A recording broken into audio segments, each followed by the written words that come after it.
본격적으로 네. 첫 번째 질문인데요. 미중 무역 전쟁 그 원인과 결과는 어떻게 될지 궁금합니다.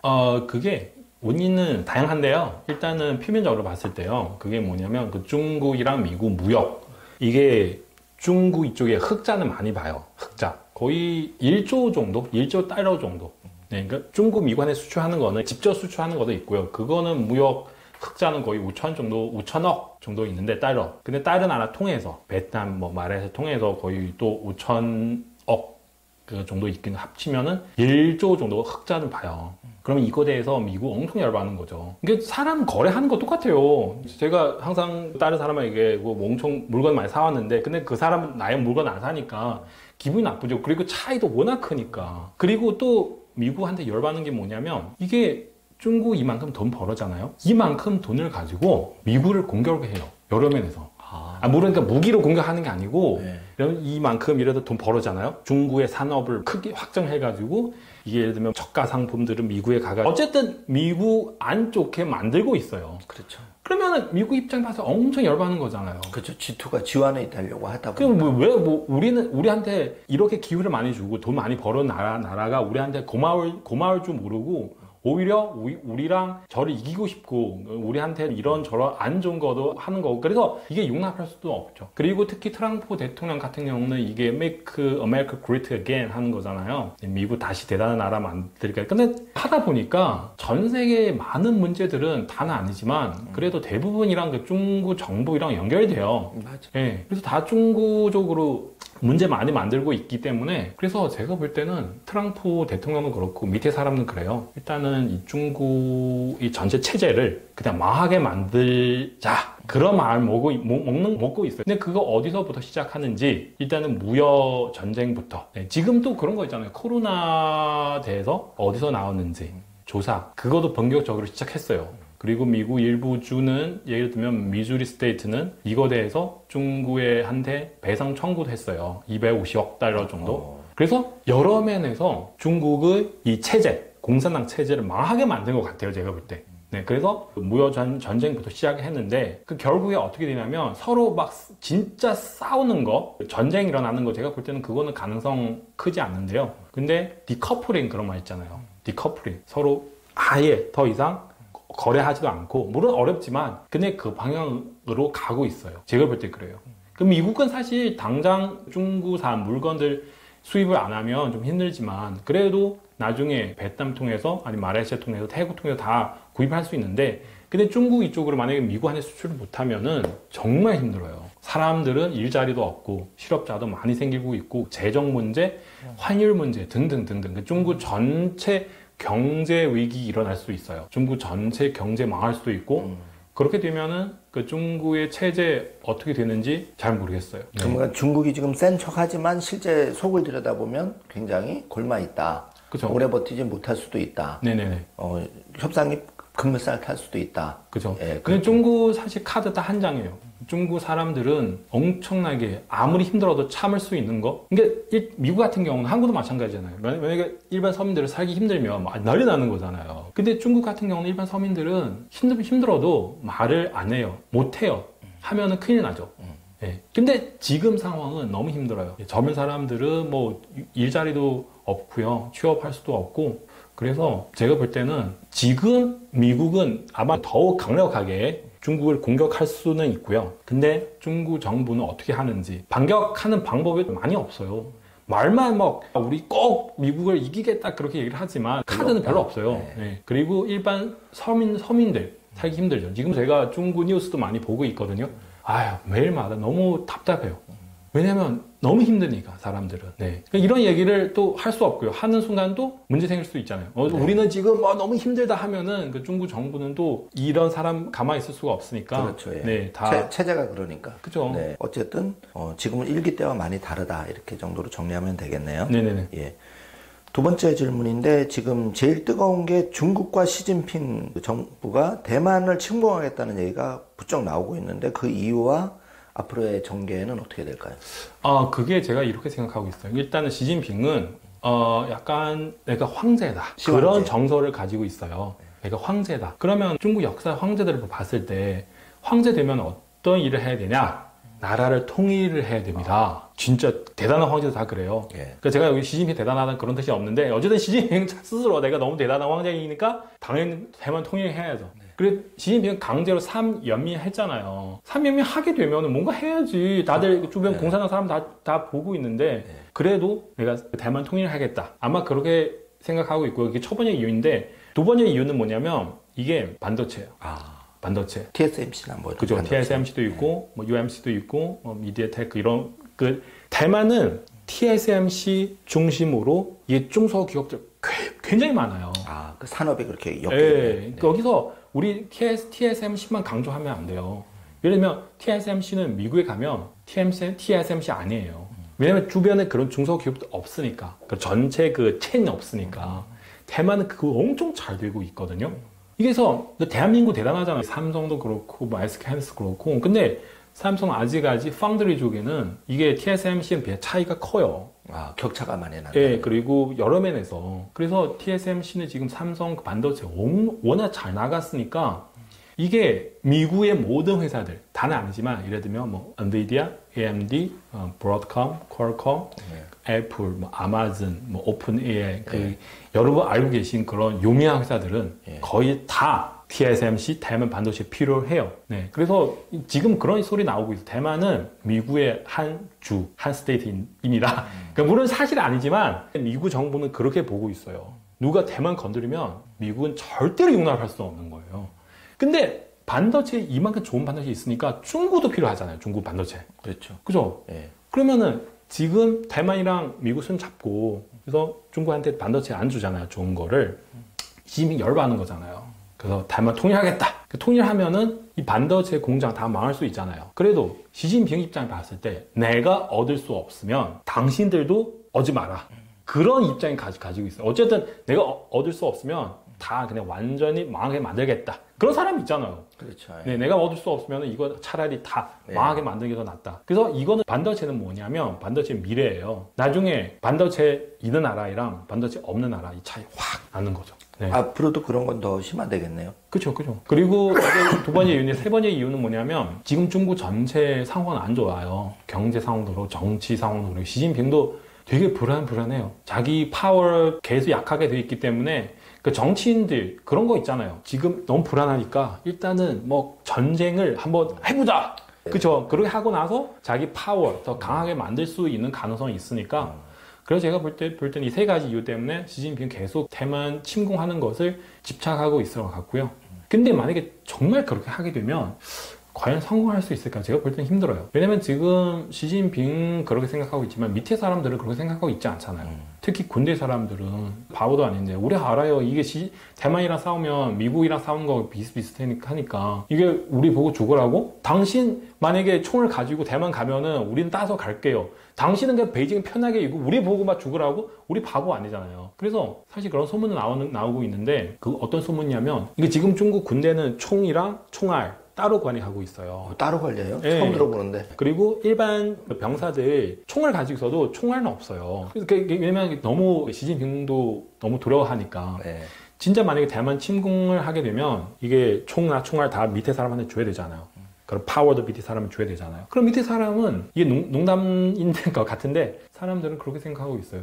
우리는 대만에 가서 미국이랑 싸우는 것보다 그냥 차라리 북쪽에 가서 시진핑이랑 싸우는 게 더 쉽지 않을까요? 그죠? 그렇죠. 미국이랑 싸우는 게 얼마나 무서운데. 근데 우리 총을 가지고 베이징 가면 시진핑밖에 없는데. 그러면은 시진핑 한 명만 바꾸면 되는데. 그렇죠. 그래서 이렇게 생각하니까 시진핑도 만약에 정말 대만 침공하게 되면 왜냐면 시진핑 스스로만 그렇게 하고 싶어요. 다른 사람도 하고 싶지 않아요.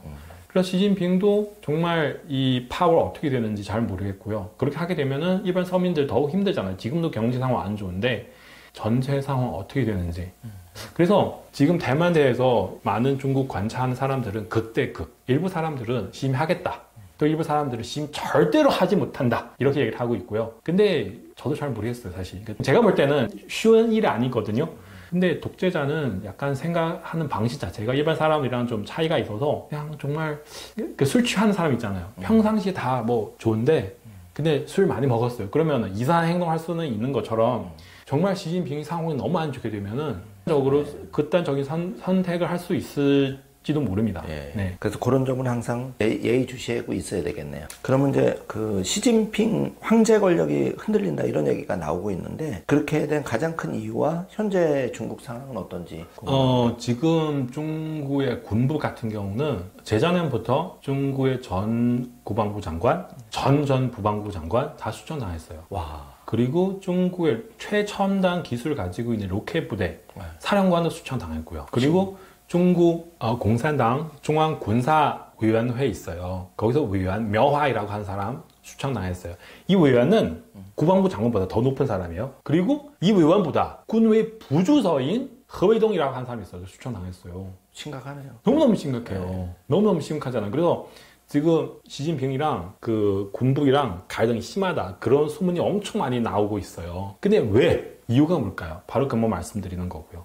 그러니까 중국 공산당 20번 당대표 회의 끝나고 나서 그때는 시진핑 파워 엄청 세요. 군대 안에서도 그래요. 근데 시진핑은 항상 밑에 사람에게 불가능한 일을 시켜요. 아, 그래요? 그러니까 대만 침공하는 거 그런 거잖아요. 지금 봐봐요. 러시아는 옛날에 우리 어떻게 생각해요? 러시아는 미국 말고 러시아 군사력 강하잖아요. 네.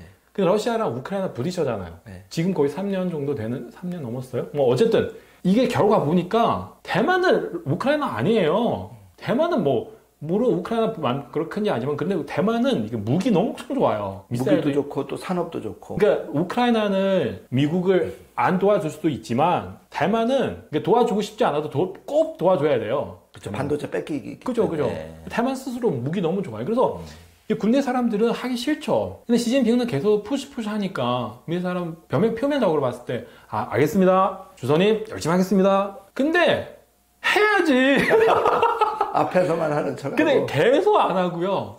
그리고 또 이런 핑계로 저런 핑계로 또 안 하고요. 그러면은 이런 사람 한두 명 있으면 시진핑 그냥 화나고 그냥 넘어갈 수 있는데 단체로 그렇게 하고 있거든요. 이 사람들 뭐야? 단체로 나를 지금 밑에서 뭔가 하고 있는 게 아니야? 나를 지금 대놓고 지금 무시하는 게 아닌가? 이렇게 생각할 수도 있잖아요. 그리고 또 대만을 만약에 통일하려면 일단 무기를 조사를 해야 되는 거야. 우리 어떤 무기를 가지고 있는지, 이 무기 상황 어떤지 체크를 해야 되잖아요. 체크를 해보니까 개판이에요. 아, 그래요? 이게 중국 무기들, 왜냐면 부패이 너무 심각해가지고 이게 중국산이 있잖아, 중국산. 그러니까 이만큼 쉽게 만들 수 있는 물건도 제대로 만들 수 없는데 이런 첨단 무기를 어떻게 좋게 만들 수가 있어요. 특히 부패 문제 있으니까. 그러니까 우리 만드는 상품들 팔아야 되잖아요. 소비자들을 받아서 이거를 검증을 할 수 있는 거잖아요. 근데 무기 같은 경우는 검증하는 사람 없어요. 이게 전쟁 일어나 이상해. 나야지. 네. 그래서 표면적으로 예쁘게 만들고 나서 하면 돼요. 근데 실제로 문제 너무 많아요. 그러니까 시진핑은 무기도 문제 많고 사람도 문제 많고 그래서 수총을 시작하는 거죠. 너무 열받아가지고. 네. 그럼 여기서 시진핑 그 주석이 똑똑한 줄 알았던데 생각보다는 그렇게 똑똑하지 않는 건가요? 시진핑은 전략 투쟁 같은 거, 그러니까 사람이랑 싸우는 거, 그건 엄청 잘해요. 어떻게 내 파워를 가지고 수 있는지. 어쨌든 그 사람이 옛날에 그 자리에 올라갔잖아요.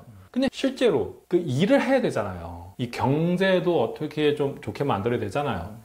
이거 대해서는 잘 안 돼요. 그 공부도 많이 안 해가지고. 지금 시진핑 했던 일 중에서 다들 세고 있어요. 했던 일 중에서 성공한 일 하나도 없어요. 다 망했어요. 1대1로 아니면 모든 거, 코로나 제로 정책, 모든 거. 거의 100%는 아니지만 그래도 거의 다 망했어요. 그래서 과연 시진핑이 똑똑한 사람인지. 어쨌든 중국 공산당 입에 싸우는 거, 그건 엄청 잘해요. 리커창 총리가 돌아가셨는데 중국인 분들이 총리에 대한 그림도 있고 그 당시 정치를 경제하고 잘 챙겼다 이런 얘기가 있잖아요. 그때 사람들은 리커창 죽고 나 사람들 나와가지고 리커창 그립다 좋게 얘기를 하는 거잖아요. 왜 그러냐? 이유는 다들 너무 시진핑을 싫어하니까요. 네. 반사적으로 있죠. 네. 너무 싫어하니까 근데 말도 못 하잖아요. 그러면은 이런 식으로 시진핑한테 불만을 표출하는 거죠. 네. 그런 거예요. 지금 그런 뉴스 나오는데 어떤 사람이 리커창 총리 어떻게 죽었는지 그거에 대해서 조사를 같이 한번 해보자고. 이유가 뭘까? 그래서 얘기를 하는데 이 사람 정말 큰 문제 생겼어요. 그러니까 아마 연금 같은 거 제가 정확하게 기억을 못하는데 어쨌든 중국 이 땅에서 리커창 왜 죽었는지 이거 조사를 하자 이 말 자체도 또 위험해요 지금. 네. 그래서 어쨌든 다들 시진핑에게 그 불만이 많아가지고 네, 그렇게 되는 거죠. 그거 좀 지켜봐야 될 것 같고요. 네. 자, 중국이 딥시크로 전 세계를 충격에 빠뜨리게 했는데 지금 로봇, 자율주행, AI 이 분야에서 네. 지금 혁신 기업으로 미국을 과연 넘어설 수 있을까요? 제가 많이도 알고 있기 때문에 그 AI는 일단은 세 가지 있어야 돼요. 첫 번째, 알고리즘. 네. 두 번째는 데이터. 이게 중국 다 있어요. 세 번째는 가장 핵심적인 건 반도체. 반도체는 지금 중국은 그 큰 소리는 많이 하는데 우리 뭐 반도체 만들 수 있다. 근데 아직까지는 안 돼요. 반도체. 제가 알기로는 SMIC 같은 경우는 28나노 정도 할 수 있는데 근데 지금 삼성 3나노 정도, TSMC는 거의 그 1.6나노 정도까지 가고 있어요. 차이가 워낙 커요. 확 차이가 커요. 그리고 지금도 미국 정부는 계속 이 부분에 대해서 중국 반도체에 대해서 제재를 하고 있거든요.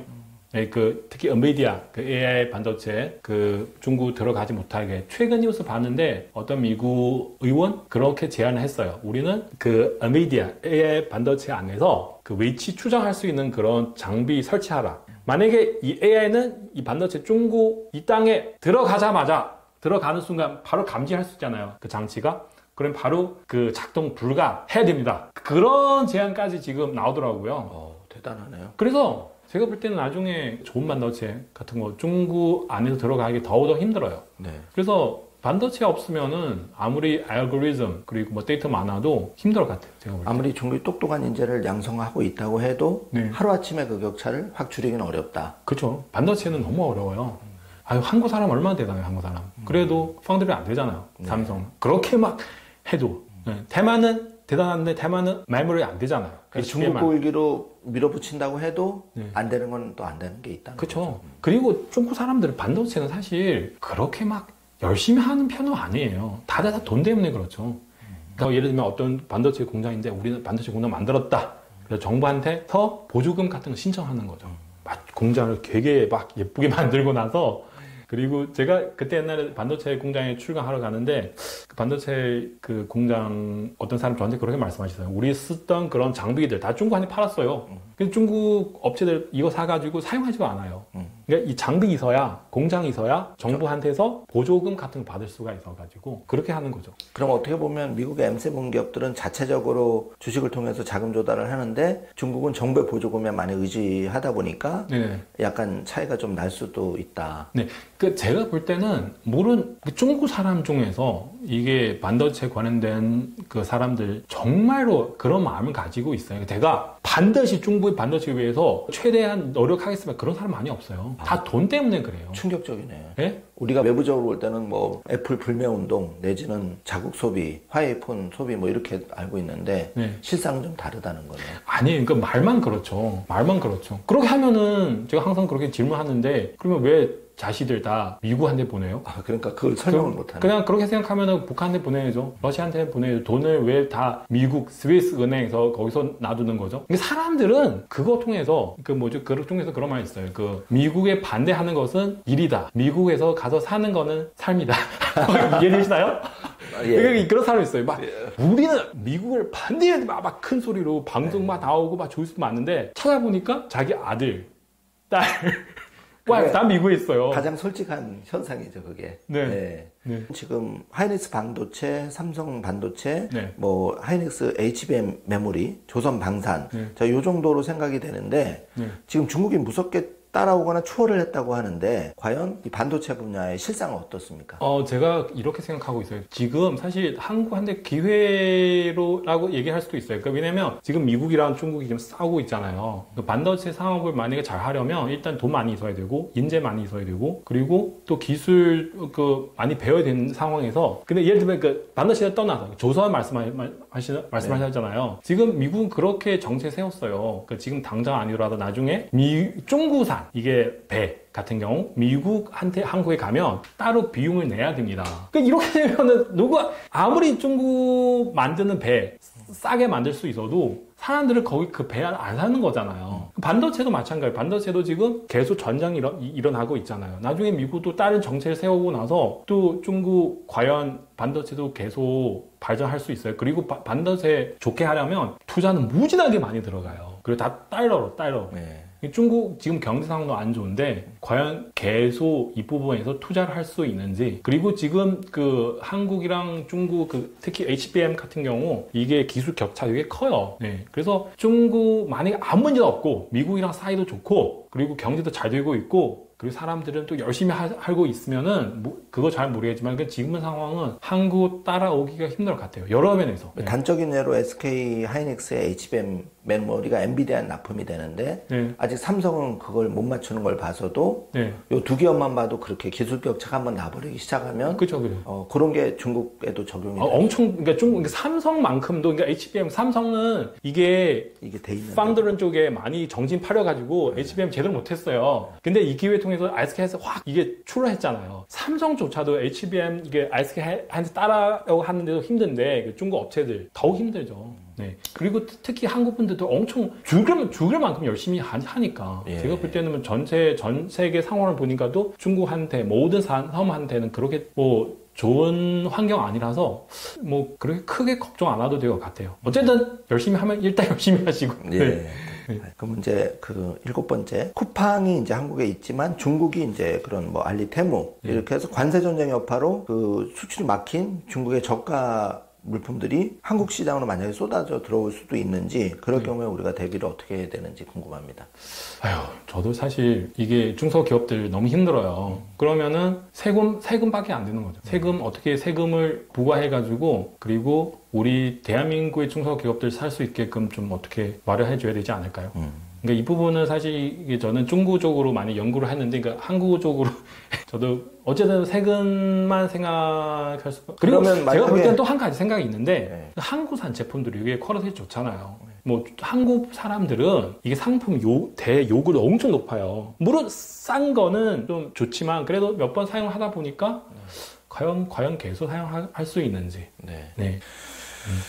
이제 뭐 중국에서 뭐 이렇게 유튜브 영상이나 할 땐 DJI라고 그런 뭐 오즈모라든지 중국의 드론이라든지 이런 산업이 좀 많이 발전한 걸로 알고 있는데 특정 산업에서는 중국이 좀 앞서가는 분야도 분명히 있는 거죠. 그럼요. 뭐 중국 뭐 잘하는 부분 당연히 있죠. 뭐 드론 같은 거. 잘하는 부분은 분명히 있는 건데 중국이 전략적으로 로봇이라든지 뭐 그런 걸 지금 물량으로, 그리고 자율주행도 테슬라 대비해서 BYD를 통해서 막 이렇게 밀어붙이고 있는데, 이런 게 좀 성공할 수 있을까요? 이것은 이게 이런 걸 설명해드리면 되게 복잡한데요. 근데 제가 볼 때는 지금 금방도 말씀드렸는데, 일단은 미국, 중국 지금 계속 싸우고 있잖아요. 그러니까 미국은 나중에 어떤 정책을 세울 수 있는지 그건 잘 모르겠고요. 그리고 또 한 가지 문제는 핵심 뭐냐면 돈이에요, 돈. 그러니까 모든 기술 만약에 잘 발전시키려면 돈을 엄청 많이 필요하는 거잖아요. 그러니까 지금 중국 정부는 그만큼 돈 투자할 수 있는 능력이 안 돼요, 제가 볼 때는요. 이게 기술 경쟁은 이게 뭐 1년, 2년 하는 게 아니잖아요. 꾸준히 가야 되잖아요. 오랫동안 계속 가야 되잖아요. 네. 그리고 지금 그만 말씀하셨던 뭐 로봇, 이게 굉장히 AI 되게 중국 어느 정도 잘 되어 있는데, 근데 이거 오히려 중국 경제 더 빨리 망하게 만들고 있을 것 같아요. 왜냐면 제가 그 뉴스 봤는데 많은 이런 공무원까지 AI 공무원까지 나왔어요. 그리고 그 검은 공장? 그 공장 안에서 불 없어요. 왜냐면 다 로봇이니까. 사람들 취업을 할 수 없잖아요. 일자리 다 사라졌어요. 또 그 무인 택시도 나오잖아요. 무인 배달도 나오고요. 그럼 사람들은 일자리 취업을 할 수 없어서 이게 경제가 어떻게 되는지, 소비도 안 되잖아요. 과연 그런 상황에서 계속 중국 잘 돌아갈 수 있어요? 제가 볼 때는 아닌 것 같아요. 중국에도 부익부 빈익빈 저출산 등 구조적인 문제가 많은 걸로 알고 있는데, 자, 중국이 지금 현재 이렇게 어렵게 된 여러 가지 이유 한 3-4개를 들어본다면 어떤 게 있을까요? 뭐 과도한 부동산 투자, 뭐 저출산 정책, 뭐 예를 들면 중국 전문가로서 바라보는 중국이 지금 어려움을 겪게 된 이유. 어려운 겪게 된 이유요? 그러니까 일단 간단하게 말씀드릴게요. 이제 시진핑 몇 년 전에 코로나 때 그 코로나 제로 정책 세우잖아요. 사람 뭐 한 2달, 3달 정도 나갈 수 없게. 봉쇄를 해버렸죠. 그러면은 그렇게 하게 되면 사람들은 경제 다 망했어요. 일반 그 개인 사업자들은 뭐 가게들, 특히 외국 기업들 너무 무섭잖아요 이게. 그때 상하이에서 어떤 그 많은 한국 유학생들 대학교 다니고 있는데 갑자기 봉쇄 당해가지고 먹는 거 없어요. 한국 학생들은 그렇게 한국에서 행복하게 살았는데 어떻게 중국에 가서 먹는 거 없는 정도로 그런 환경에서, 그러면은 그리고 기업들도 있어요. 기업들 또 나가고 있고요. 이게 왜냐면 이 전체 상황 자체가 불안정하니까 내일 또 어떤 일이 일어날 수 있는지 잘 모르겠어요. 그리고 시진핑도 그 전랑 외교 정책도 세웠어요. 항상 다른 나라랑 막 강하게 대응하는 그런 거. 그래서 많은 나라들은 너무 사드 그때는 아시잖아요. 되게 힘들어가지고 외국 기업도 다는 아니지만 빠른 속도로 탈출하고 있고, 그리고 중국 안에 있는 사람들은 당빙 후이더라고 평평하게 누워있다. 다 아무것도 안 하고 있어요. 그런 사람도 많고요. 그러면은 경제는 어떻게 정상적으로 돌아갈 수 있어요? 그러면 그 질문과 곁들여서 지금 뭐 현대자동차도 그렇고 네. 롯데도 그렇고 네. 한국의 기업들이 중국에 가서 사실은 사업을 하다가 네네. 다 그냥 몸만 나오는 그런 상황이 되는데, 이거는 중국이 약간은 구조적인 차별을 뭐 한국뿐만 아니라 외국 기업에도 해서 자국을 우선으로 하다 보니까 이런 건지, 그리고 이런 것들이 장기적으로는 중국에게 도움이 될 것 같지는 않거든요.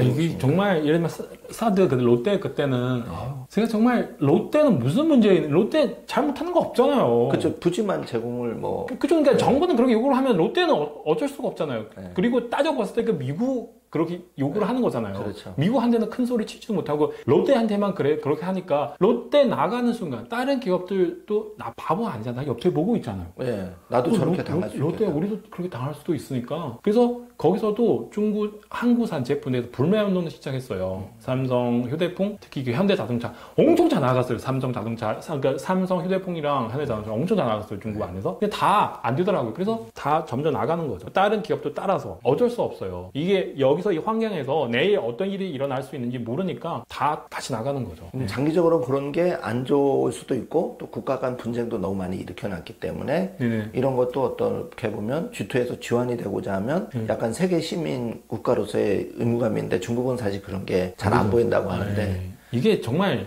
아까 G2 이렇게 많이 말씀하셨잖아요. 사실 G2 이런 개념 자체를 사실 저는 한국에 와서 들었어요. 다른 나라 사람들은 G2 이런 얘기를 많이 안 해요. 한국 사람들만 그거를 얘기를 하고 있거든요. GDP는 어느 정도 그걸 따라가는데, 근데 실제로 사람 생활 수준, 시민의식 같은 거는 차이가 엄청 커져. 예. 네. 마지막 질문인데요. 지금 우리 박 선생님은 중국 전문가로 유명하신 분인데 한국에서도 생활하셨고, 그런데 지금은 이제 우리 축구에는 우리 한국 축구가 강한데, 네. 최근에는 이제 뭐 여러 기술면이나 이런 그 AI나 이런 분야에서 중국에 약간 두려움을 가지고 있는 한국 국민도 늘어나고 있는 것 같은데, 일반 이제 뭐 중국에 대한 기술 패권에서 한국이 뒤처지지 않냐. 그래서 오랫동안 양국을 오가면서 이제 전문가신데, 한국이 과거처럼 중국에서 기술적인 면에서도 계속 앞서가고 문화적인 면에서도 좀 앞서가기 위해서는 지금 중국이 또 계획적으로 막 추진하는 게 있잖아요. 뭐 많은 인재를 키우고 어떻게 좀 대응을 하는 게 한국 국민들한테는 유리할까요?